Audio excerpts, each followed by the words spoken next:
গ্রামের মানুষ সব ভয়ে আতঙ্কিত হয়ে গেছে। এই আগুনের অভিশাপ থেকে মুক্তি পাবে কিভাবে? কিভাবে এই বড় বড় ভূত থেকে মুক্তি পাবে? তারা সবাই খুব ভয় পেয়ে আছে। জিনের বাদশা আবান, আমার রাজ্য তো জ্বালিয়ে পুড়ে ভূতেরা ছারখার করে দিচ্ছে। ভূতের বাদশা অভিশাপ দিয়েছে, আগুনের অভিশাপ। আমার রাজ্য তো পুরো ছাই হয়ে যাবে। আমি আমার রাজ্যকে কিভাবে বাঁচাবো? কিভাবে আমার রাজ্যবাসীকে বাঁচাবো? এর কি কোনো উপায় জানা আছে তোমার কাছে? তুমি বলতে পারো এর কারণ কি? হ্যাঁ মহারাজ, অবশ্যই আমি জানি এই অভিশাপের রহস্য কি। এই অভিশাপের রহস্য আর কিছুই নয়। এই অভিশাপের রহস্য এক নিষ্পাপ ভালোবাসা। এই নিষ্পাপ ভালোবাসা যদি গল্প আমরা শুনতে চাই, তাহলে আমাদের যেতে হবে আজ থেকে 10,000 বছর আগে।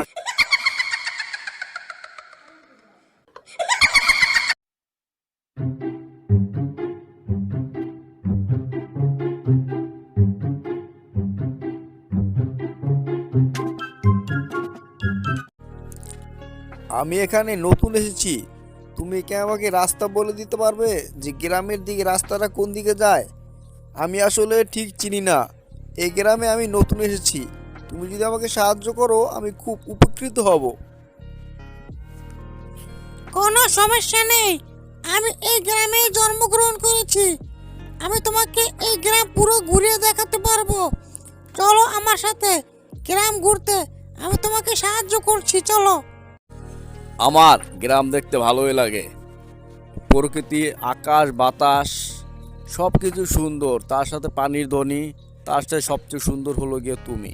তোমাকে দেখতে আমার অনেক ভালো লাগে। আর কথায় কথায় তো বলা হয়নি, আমার নাম পলাশ। আর আমারও তোমাকে দেখতে ভালোই লাগে। আমি তোমাকে খুব পছন্দ করি, আমি তোমাকে ভালোবাসি। আমার নাম হলো গিয়ে পরি।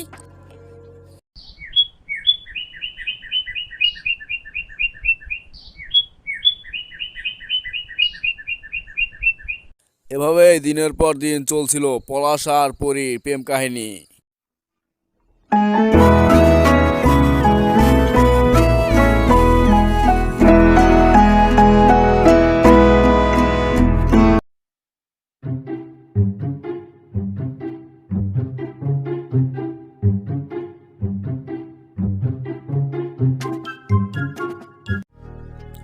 পরি, হঠাৎ অনেক বড় একটা সমস্যা হয়ে গেছে।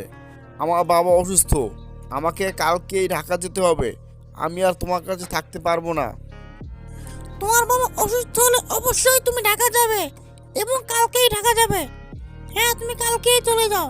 আমি চাই তুমি ও তোমার বাবা ও তোমার পরিবার সবাই ভালো থাকুক। আমি যাকে ভালোবাসি তার সব কিছুই ভালোবাসি। তুমি কালকেই চলে যাও, আমি তোমার অপেক্ষায় থাকবো।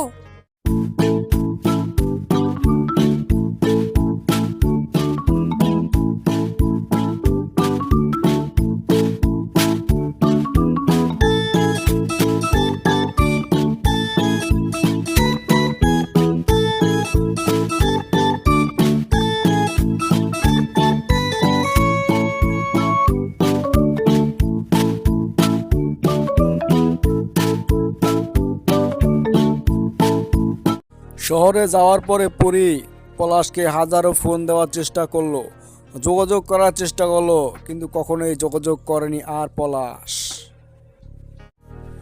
অবশেষে বুঝতে পারলো পরি যে পলাশ আর কোনোদিন ফিরে আসবে না।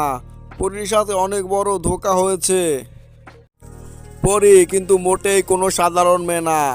পরি হলো গিয়ে একজন রাক্ষসের বোন, অগ্নিরাজের বোন।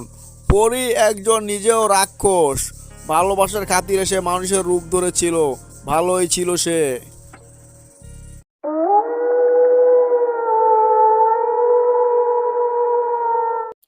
ভাইয়া, ভাইয়া, আমি মানুষকে ভালোবেসেছি, মানুষ আমাকে ভালোবাসেনি।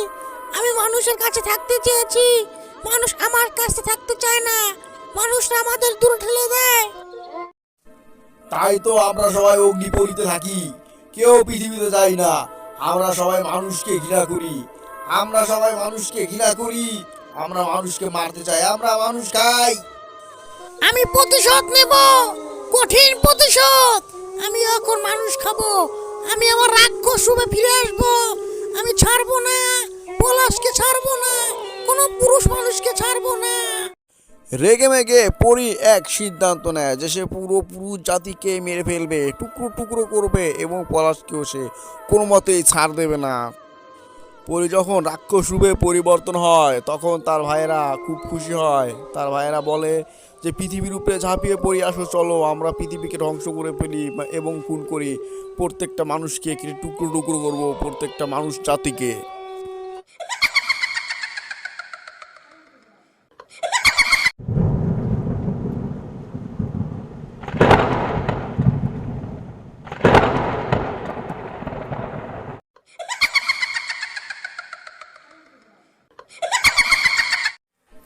কে বেটা আমাকে ছেড়ে পালিয়ে পালিয়ে আছিস?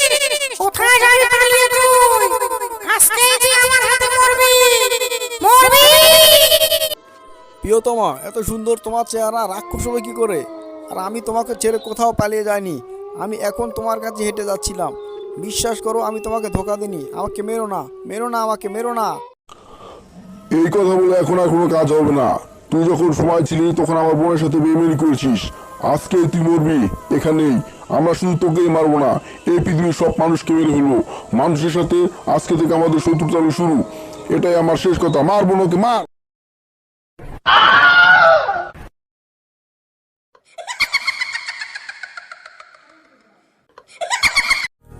এটাই হলো পরীর প্রেম কাহিনী। এভাবেই পরী নিজে ঠকেছিল, তাই পরী মানুষের প্রতি এত ক্ষিপ্ত। পরীকে ঠেকানোর একটাই উপায় আছে, পরীকে একেবারে মেরে ফেলতে হবে। জিনের বাদশা আবান, তুমি এখনই যাও, গিয়ে পরীকে এবং পরীর ভাইকে, সব ভাইকে মেরে ফেলো। আর না হলে আমাদের মানুষ জাতির টিকে থাকা মুশকিল হয়ে যাবে, আমাদের সবাইকে মেরে ফেলবে। যাও, তুমি এখনই যাও।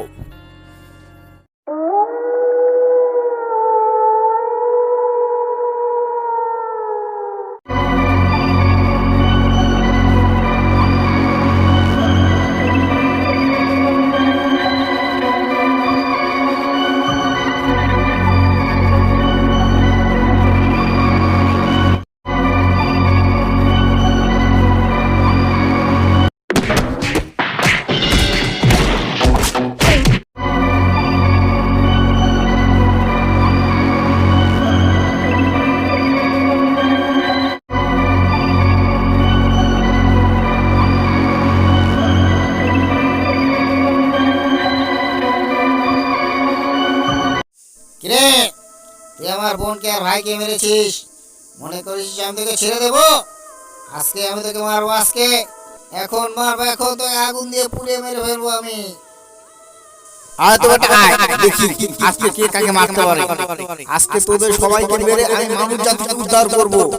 এখনই তোদের মেরে তোদের গোষ্ঠী উদ্ধার করব। আয় তো বেটা, আয় দেখি আজকে কে কাকে মারে। আয়।